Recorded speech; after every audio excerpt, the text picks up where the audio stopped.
Hey, this is the second game between Snuck and Elias, and this is probably Silver League, but maybe Bronze. I don't know. It depends on if it was this season or last season. It doesn't really matter because it's what we have. Letitia's calling, guys. Letitia. Okay, so from the past game, I know that you're going to have great worker production and terrible unit spending and lots of idle workers, and probably you're going to make the right units and you're going to use them well. That's what I'm expecting because that's what I saw last game. I'm not too worried about your opponents doing. I'm not too worried about the game itself. Right now I'm just getting a feel for who you are and what kind of problems you have. First, I'm just going to keep the worker window open and really look at, do you have 24 at 6 minutes? And you obviously are not going to. So this is a problem that I didn't see in the previous game. In the previous game, you had exactly the right number of workers all the time, but in this game, you're cutting workers a lot on your command center. And you also added a reactor core down here, which makes me think you want to be aggressive this game, whereas last game you wanted to defend a quick expansion. Nope, you're going to defend a quick expansion as well this game, but you're just going to do it much worse than you did last game. Okay, so again, last game you hit all the worker benchmarks. You got all the money you could out of the ground, and then you kind of failed to spend that money. This game, you're not hitting worker benchmarks at all. You don't have enough money. So we can kind of stop there and say, well, you don't have enough money. There's nothing else matters if you don't have enough money. How are you going to play the game without money, right?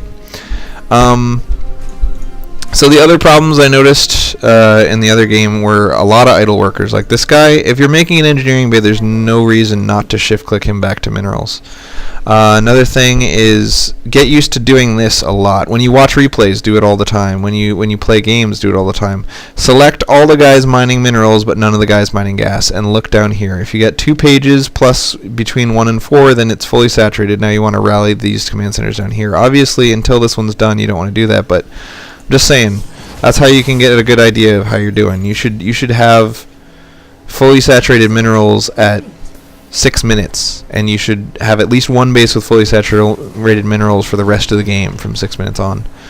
And your second base will saturate between 10 and probably like 12, depending on how much gas you get. But anyway, 2 bunkers and a TVT seems ridiculous to me. Unless you specifically scouted him going mass marine, and he's going mech, so these bunkers are like a total waste. Getting 1 bunker is cool because you can put tanks behind it. Second bunker, completely useless. Double upgrades at TVT is crazy good if you're going extremely heavy marine production, but you are not. You have 1.5 racks producing marines. Upgrades at this point are a complete waste of money, because you don't have any marines. And also, without stim and combat shields, this stuff is also kind of a waste of money.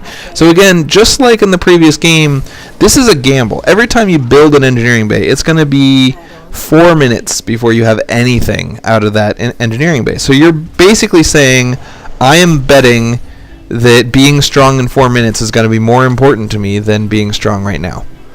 And that's a bad bet if you're bad at the late game.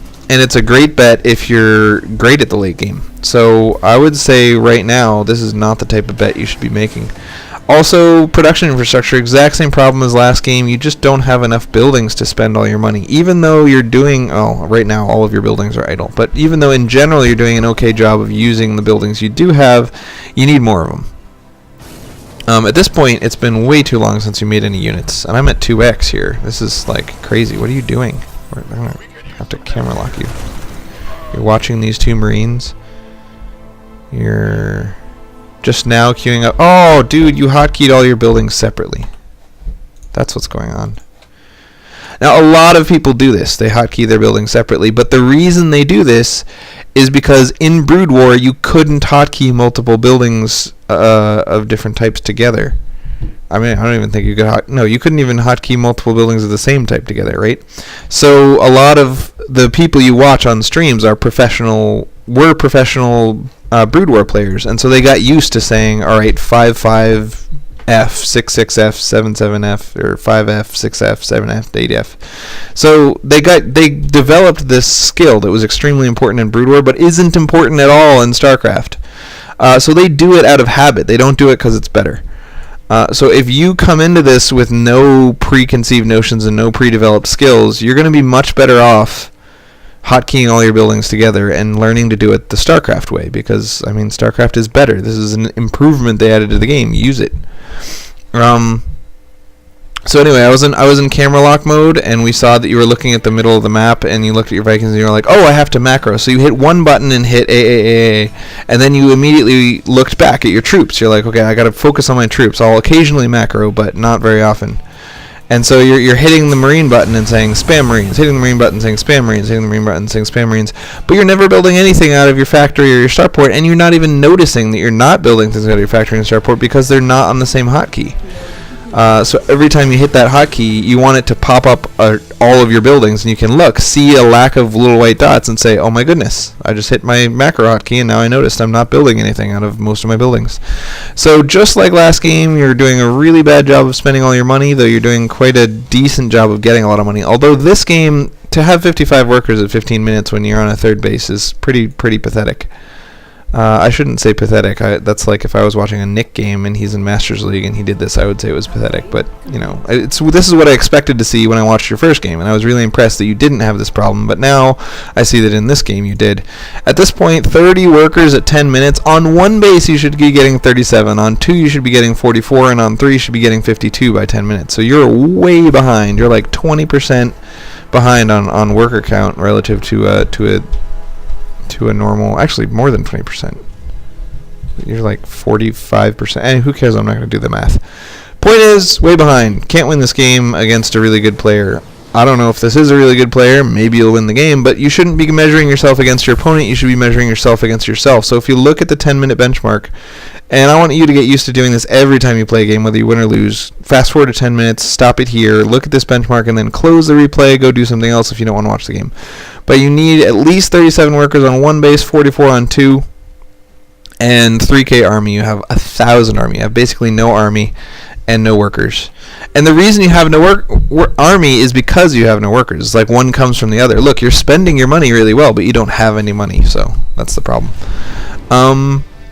Your expo was really late. It feels to me like this is like a super aggressive opening, but then you add the eBay, so now it's not anymore. And then you add a command center, and so now it's not anymore. And second barracks, bunker. I don't know. This game is just a bad example of everything. I don't think I want to fast forward through and watch the rest of it. But the biggest problem you had in the first game was you were getting a ton of money and not spending it. The biggest problem in this game was you didn't get any money. You also didn't spend it, but the most important thing was that you didn't get it. Your idle worker problem from last game, I'm not really seeing crop up a lot here. You have a saturation balance problem, but again, that's kind of a high-level problem that we don't need to pay too much attention to. Your choice to make a third right there is questionable because you only have exactly 2 base full saturation right now, and you haven't fought a single battle yet, and your money is pretty high. I don't know. I guess it's okay, but I'd be worried that with your immobile tank force with no stim, bad things can happen. I don't know how to adjust a jump rope. I'm sorry. Melissa told me to ask you. Okay, you've asked me and I don't know the answer, so please go back upstairs now. Thank you, guys.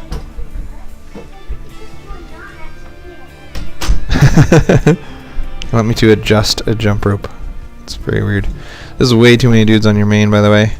But I already said that, didn't I? Didn't I? Now I'm falling behind on remembering what I said. Okay, so I just want to look down here at the bottom of your screen and watch your macro as you move the camera around. So you're looking at your army, worried about when he's going to come. You have you have a teeny tiny army and no real map vision. You're just kind of letting him do whatever he wants. He walks over and kills your third, and you're like, okay, well, if he attacks my main, I'll be in good shape. And you can see from watching what you have selected, you're pretty much constantly selecting your army even though you're not using it. You're like really focused on how should I use my army this game. I really got to make sure that I'm staring at my army when an attack comes so that I can react properly. And your macro is just going out the window. You're not even macroing practically. Also composition-wise, this is a lot of air units. You see pro games sometimes where a guy takes 1 Banshee and 8 Vikings against mech and goes out there and gets amazing things done with his Banshee while also maintaining a great macro, lots of economy, and all that other stuff. Again, as I said in my email, you need to perfect the basics, like really get them down pat before you add in complicated stuff like using Vikings and Banshees. So you should never be making and using Vikings and Banshees while you're practicing. Obviously, like I said, this game is for fun, and if you just want to have fun and you don't mind if you lose, make lots of Vikings and Banshees, I'm fine with it. But for now, until you've perfected your macro, don't add things that are going to screw up your macro, right? The best you can ever do, the most attention you can ever pay to your macro would be the ridiculous theoretical example of you're just staring at your base constantly and doing nothing but macroing, not selecting your guys, not adding them to hotkeys, not moving them around, not positioning them, not anything. All you do is select your production facilities over and over, select your command center, all that kind of stuff. Worry about your saturation balance of your workers, all that kind of stuff.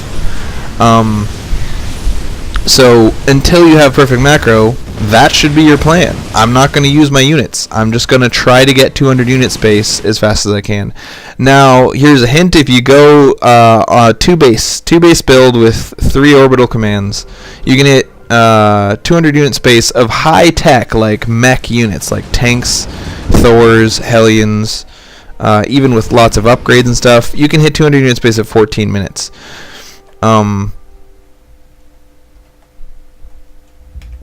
So to be getting up around 150 unit space at the 25-minute mark with very minimal fighting is it's a good indication that you should really be focusing first on your macro before worrying about this kind of stuff. Also, this late game fight where you guys both have a bunch of tanks, a bunch of Vikings, a mixture of Banshees, some Marines, lots of upgrades, it's just chaotic and ridiculous.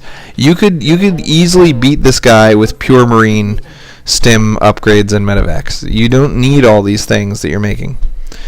It's fun to get lots of cool different things, and when you watch really good players, you see them making all sorts of different things, and those different things are good. But again, if you look right now, you're staring at this army. If we look down here at what you have selected in the bottom of the screen, you haven't selected any of your production facilities for like 4 minutes now, and then you just like hold down the A button to make infinite Marines and what. Like, that's when you have no time to do anything, and you're like, I really need to keep these guys fighting. I really need to react to what he's doing. You got lots of things on your mind, and then for a second you think I have to macro. What do? You make a bunch of Marines. You don't even select your starport. You don't even select your factory. So that's what I'm saying, is like, if you want to get a build that allows you to macro while doing other stuff, even though you're not very good at macroing while doing other stuff, stop making so many various different units. It's been so long since you've selected your starports or your factories. It's, anyway. I'm sure one of you guys won that game. I don't really know or care who it was, because we're trying to get better. We're not trying to look at games to see the games. I believe now I know where your stuff is. Multiplayer, not cast yet. Matt Snook. Uh-oh. Oh, main PC, SC2 replays. Ha! I did it. I'm a champion. Alright, so we watched this one and this one, I think? I'm gonna sort by date. Naked Panda. Yeah. I'm gonna start a new video.